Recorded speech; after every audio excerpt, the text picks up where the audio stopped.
Good afternoon. I'm Mark Allen with Gaper.io, and I'm here today with Angie Wilchez, an HR generalist at OSI Engineering. I think I got that all right, didn't I, Angie? Yes, you did. Hi, Mark. Hi, how Thanks you for doing having today? me. Oh, thank you. How you doing? Good. How are you? Good. Yeah, another beautiful day in the Bay Area. So we we tend to have a lot of those at this time of year. Yep, that's So, right. so to start with, can you share a brief background of yourself and your work experience? Yeah, absolutely. Well, let me first start with telling you that I am very much an accidental HR professional. Mhm. So I got my bachelor's degree in international business in Colombia. Hmm. And then I came to US in 2013 because I wanted to learn more English and enhance my English skills.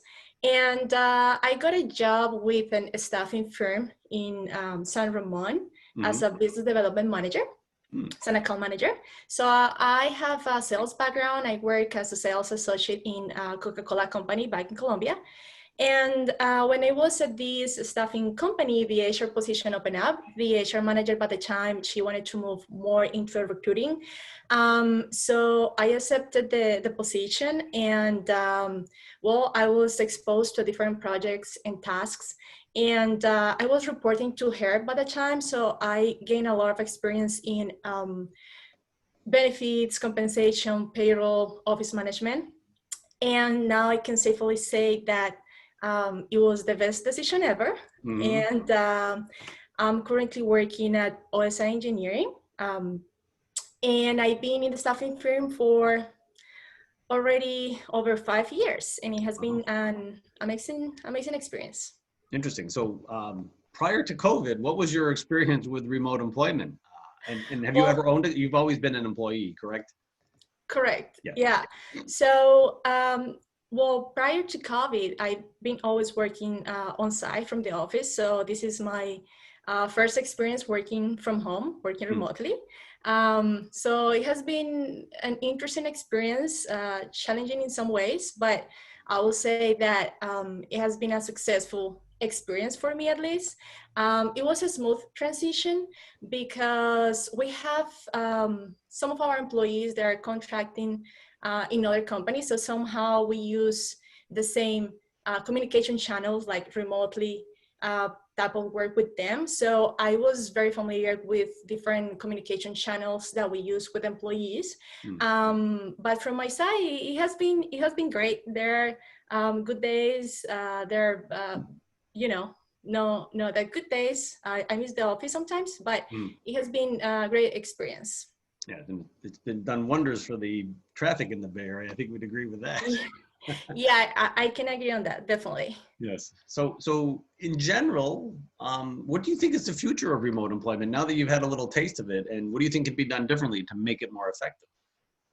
Yeah, well, I think the future of remote employment is bright. Mm. I feel that many companies will probably start implementing more remote employment. I don't think that it's going to happen that companies will go 100% remote, but I think more like a hybrid model where companies give the employees the opportunity to work from home and work from the office a couple days. Hmm. And working from home could make tremendous sense for certain type of roles and different personality types, and for Hmm. others not. So I guess what it can be done differently, because I believe that many organizations right now are experimenting and learning, is having a better plan, and maybe if they have a better vision of what they're looking for in terms of remote employment, if they want to have a higher productivity, because now a lot of employees, since they've been working from home, many of them have realized that they're even more productive. Hmm. So I think that if companies have a better vision of what they want, if they want to save maybe some money in office spaces, or if they want to give the employees the chance to have a hybrid mode where they can have the benefits of being at the office and have different like amenities, like game rooms or workout facilities, or even food on site, so Hmm. employees can have that as well. or they can have other type of virtual benefits working from home. Interesting. Is remote work a benefit that you used to offer to employees before COVID? Well, we have like a wellness program Mm-hmm. or like maybe health coaching. Mm-hmm. So that's one of the remote benefits that we offer, but it has been very different, definitely, because being at the office is easier for us to, make or do different activities, Mm-hmm. right, within the employees. But when everyone is at home, we need to really make sure and try to think about how we keep employees engaged, Mm-hmm. how we can keep them happy. So we need to start thinking about, well, what we can offer them so they feel like they're, having the same benefits that being in the office. So I have heard a lot of great initiatives, like paid parental leave, or of course having virtual happy hours, or I have heard other companies that have like a pet parade where everyone just show their pets, or they show the workspace. So it is definitely an opportunity from the HR perspective as well to be more creative and think about and ask the employees what they would like to have Mm-hmm. as virtual benefits. Very cool. So, what is the story behind OSI Engineering? What do you do? Who are your customers? All those kind of things. Yeah, absolutely. So OSI Engineering is located in Campbell, and we provide a managed workforce services. So we provide technical expertise for different companies here in the Bay Area and nationwide. So we have different requirements as a Python, Java, and different technical backgrounds. And that's pretty much what we do. We make sure we provide the best talent and just match the requirements that we get. Okay, and do you cater to like small startups all the way up to Fortune 500, or do you have a sweet spot? No, we do from startups to big companies. We have big clients. We have Apple, Samsung, They're pretty big. Facebook, Google. They're pretty big, but we also, always trying to get different clients and also help small startups that they need better talent, better pool of talent, and more technical expertise, of course. Yeah. So it's interesting because we talked about the pandemic a little bit, and that forced everyone to go remote. In the Bay Area, it was March 16th. Mm-hmm. And did that cause any major roadblocks and challenges for you? Because some of the nature of the work you do, and especially from an HR perspective, Mm-hmm. what did happen that you didn't really expect?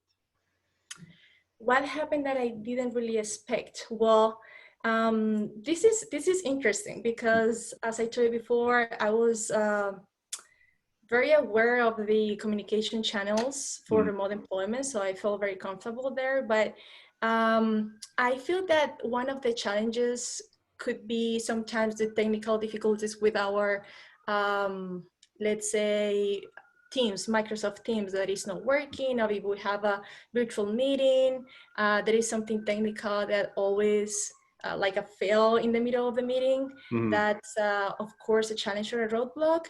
And what else? I think that I've realized also, and this is pretty important because we always try to get feedback from the employees, but when you leave, the experience yourself, you start thinking about many other things that maybe you don't hear from the employees. And one of those is communication. So it is really important when you're working remote to communicate extra and email extra and sharing extra. And one good point that I've realized too is communicating at the organizational level. So it is very important that everyone knows what's going on with the organization, where we are with the objectives. Why? Because you're alone in your office, in your home space, and you don't really know what's going on at the organizational level.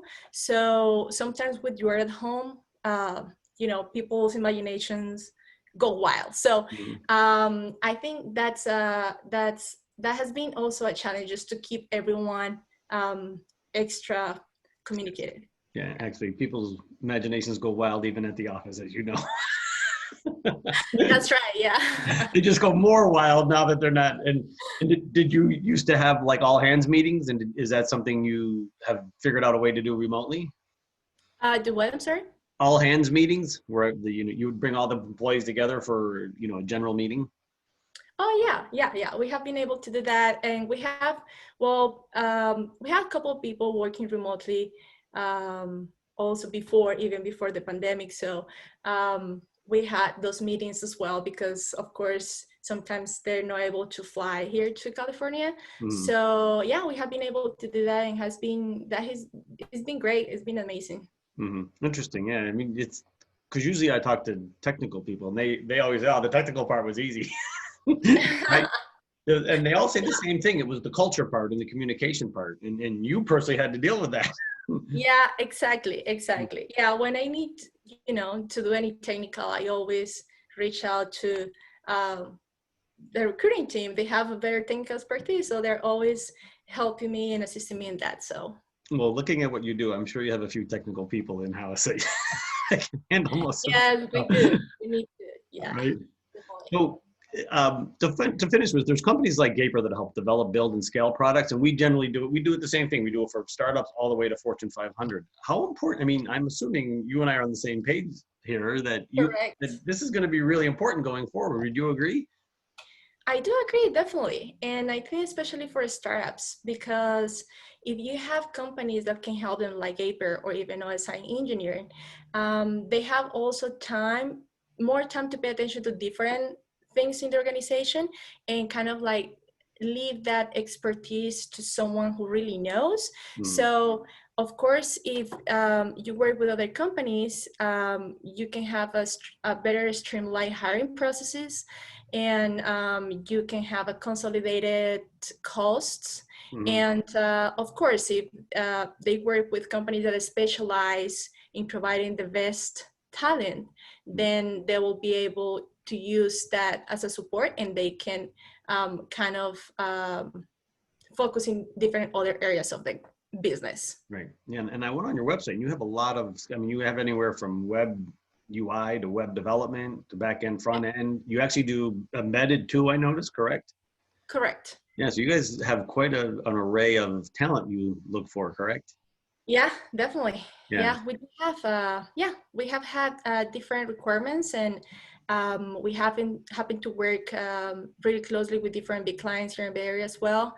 And of course, in the IT industry, there is always a lot of opportunities, and that's one of the industry that, even though the pandemic had hit a lot of industries around the world, well, technology is thankfully doing great, and it's good that we can provide that support. Yes, very good. Well, Angie, I want to thank you for your time today. This has been very interesting. You're the first HR person I've had a podcast with, so it's a little slightly different, which is kind of cool. It is, I bet. But thank you so much, Mark. I really enjoy our conversation and being here. All right, thank you. Have a great day. Thanks, you too. Bye-bye.